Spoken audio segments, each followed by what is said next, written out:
Hello, and welcome. In today's video, I will show you how to use public transport direction on Google Maps. To do this, it's very simple. You have just to go and put Google Maps, open it, and let me go back. And after that, choose your destination.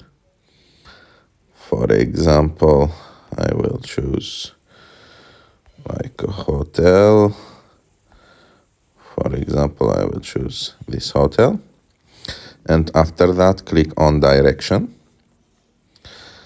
And here, just let me choose a place where there is I can use public transportation. Let me try this one. Okay, so as you can see here, there is a list of transportations that you can use to arrive to that place. You have the first one by car, the second one by motorcycle, and the third one is public transportation.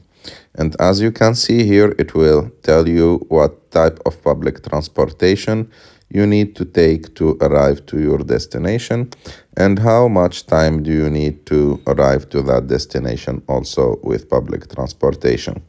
I hope that you like this video. If you like this video, don't forget to subscribe to our channel to like this video, and see you in the next one.